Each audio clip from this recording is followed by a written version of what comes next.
عمران بھائی کتابیں نہیں پڑھی جاتی اور خاص طور پر خشک کتابیں نہیں پڑھی جاتی.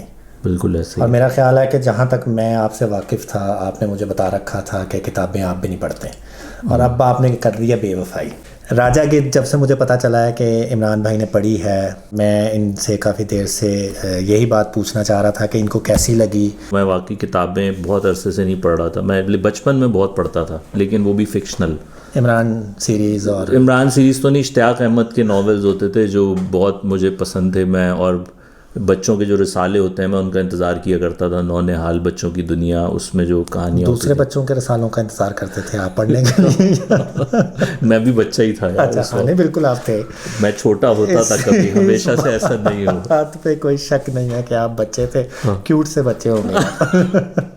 ہر امی کو اپنا بچہ کیوٹ لگتا ہے. امی تو مجھے کیوٹ ہی کہتی تھی, آج بھی کہتی ہیں ماشاء اللہ. جی. ہاں, میں تھوڑا گیکی بھی تھا بچپن میں. کمپیوٹرز یوز کرنا شروع ہوئے تو بک ریڈنگ آہستہ آہستہ چلی گئی. پھر یہ فیس بک, انسٹاگرام, ٹک ٹاک یہ آئے تو اٹینشن سپین اور ختم ہو گیا.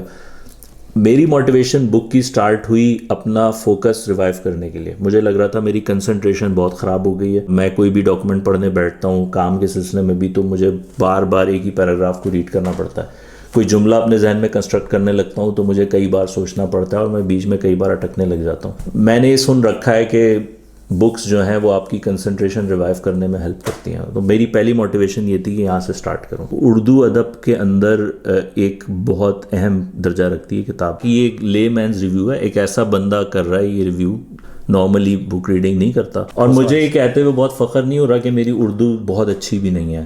اگر بات کی جائے اس کتاب کے کرداروں کی, آپ نے کوئی فلم دیکھی ہے اور آپ کو کوئی کردار بہت اچھا لگا ہے اور پھر آپ کے ارد گرد وہ کردار ناچتے ہیں, تو آپ کو لگتا ہے کہ اس کتاب کے کردار حقیقت سے قریب تر ہیں, یا اس نے کوئی بہت ہی ایسی باتیں کی ہیں کہ جو ہمارے معاشرے میں ایگزسٹ نہیں کرتی ہیں؟ ہے تو یہ ایک طرح سے افسانوی کریکٹرز ہی, تو وہ لارجر دین لائف ہے. ان کا اگر عشق دکھایا ہے تو وہ بھی بہت ایکسٹریم پہ دکھایا ہے. شاید نارمل لائف میں ایسے لوگ ہوتے ہوں گے. کریکٹر سے زیادہ جس چیز نے مجھے متاثر کیا ہے وہ اس کے آئیڈیاز ہیں. اس کو میں اسپوائلر نہیں کہوں گا کیونکہ یہ پہلے چیپٹر سے یہ ڈیبیٹ سٹارٹ ہو جاتی ہے. ایک سوشیولوجی کی کلاس ہے اور اس میں کچھ اسٹوڈنٹس بیٹھے ہوئے یہ ڈسکس کر رہے ہیں کہ انسان کی دیوانگی کے بیسک ریزنز کیا ہیں, اور اس کے اوپر ان کو ایک اسائنمنٹ دی جا رہی ہے, انسان کیوں دیوانہ ہو جاتا ہے.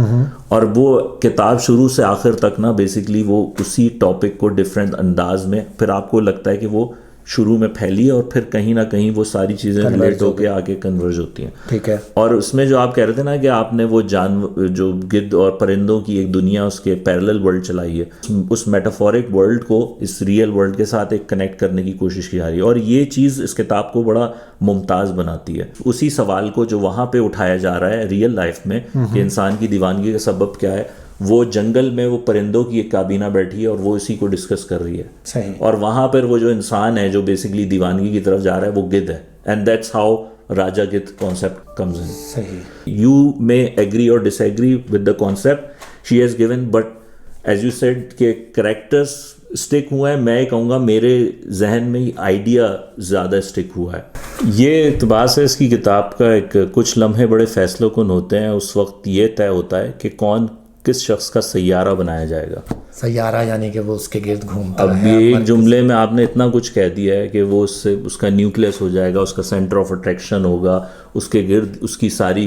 کون شخص کس کا سیارہ بنائے گا, مطلب کون کس سے اتنی زیادہ محبت کرے گا کہ دوسرے کو وہ پھر فالو کرنا شروع, اس کی پیروی شروع کر دے گا. آگے آپ پڑھیں تو وہ جس طرح کسی خاص درجہ حرارت پر پہنچ کر ٹھوس مایا میں اور مایا گیس میں بدل جاتا ہے, یعنی آپ کی جو کریکٹرسٹکس ہیں وہ چینج ہونا شروع ہو جائے گی. لیکن اس کے لیے خاص درجہ حرارت کی بات کی ہے کہ کیمسٹری بھی ہاں کسی کو ساتھ بھی نہیں. اچھا. تو اب یہ جو ہے نا اس طرح کی ڈیٹیلنگ آپ بانو قدسیہ سے ہی ایکسپیکٹ کر سکتے ہیں. Honestly I was highly impressed. اس کتاب میں ذکر ہے, کچھ فلسفہ ہے جو گدوں پر ہے, جانوروں پر ہے, کہ اس میں استعارے اور شبیہیں اور اس طرح کی چیزیں بہت زیادہ استعمال کی گئی ہیں. بالکل. تو کیا آپ کو لگتا ہے کہ اس طرح کی چیزیں لکھنے والا جو لکھ کے قاری کے لیے مشکلیں پیدا کر دیتا ہے؟ کچھ چیزیں جو ہیں ان کو آپ اگر استعاروں کے ذریعے ایکسپلین کرنا شروع کریں نا بہت زیادہ آسان ہو جاتا ہے سمجھانا. اچھا. اب میرے ذہن میں ایک مثال آ رہی ہے. اس کتاب میں ایک کریکٹر کی خوشی کے اوپر بات کی ہے,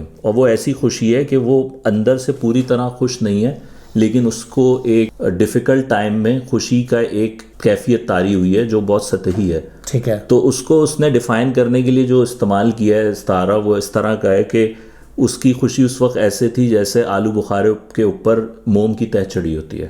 It is something like the whole thing described in a very small detail of their. ٹھیک ہے. آپ کے گرد و نواح میں آپ کی روٹین میں بہت ساری ایسی چیزیں ہوتی ہیں جس کو پھر آپ ڈفرینٹلی دیکھنا شروع کر دیتے ہیں نا جب ایسے لکھاری ان کو استعاروں میں استعمال کرتے ہیں. تو ان کا انداز بیان کیا ہے؟ آپ کو لگتا ہے کہ یہ کسی سے انسپائر تھیں؟ جیسے ان کے اپنے شوہر بہت اچھا لکھتے تھے تو کیا آپ کو لگتا ہے کہ یہ اس طرح کسی کے رنگ میں رنگی ہوئی تھیں لکھتے وقت؟ میرا مطالعہ بہت محدود ہے, میں نے آپ سے عرض کیا تھا, لیکن اتفاق ہے کہ کچھ ٹائم پہلے ہی میں نے ممتاز مفتی کی ایک تو کافی عرصہ پہلے کتاب پڑھی تھی علی پور کا علی, اور اس کے بعد میں نے بھی الکھ نگری کچھ عرصہ پہلے پڑھی تھی. مجھے ایسا لگ رہا ہے کہ ان کی لکھائی میں ایک بڑا ہیوی انفلوئنس یا آپ کہہ لیں کہ کامنالٹی مجھے کم سے کم دکھائی دی. صحیح. جب یہ کسی انوائرمنٹ کو کھولنے کی کوشش کرتی ہیں اور آپ کو ڈسکرائب کرنے کی کوشش کرتی ہیں تو اس میں استعارات کا استعمال جس طرح جس ڈیٹیلنگ میں کیا گیا ہے وہ آپ کو اس میں ممتاز مفتی کی ایک جگہ. میرے خیال میں یہ سارے ایک ہی ایرا کے ادیب ہیں نا, ممتاز مفتی, انہوں نے ذکر بھی کیا اپنی کتاب میں. بالکل. اس کے علاوہ انداز میں آپ کو ایک بے باکی بھی نظر آتی ہے. اس طرح کے ریلیشن شپس کا ذکر ہے جو ہماری سوسائٹی میں بڑی معیوب نظروں سے دیکھے جاتے ہیں.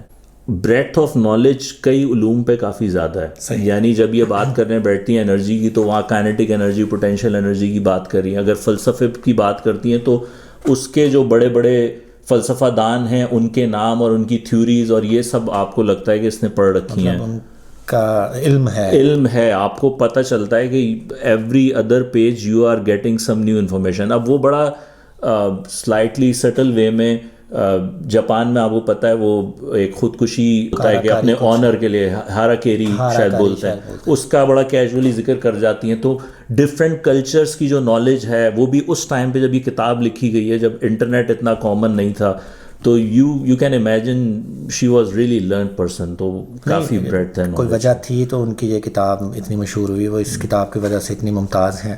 مجھے یہ کتاب پڑھنی چاہیے یا نہیں؟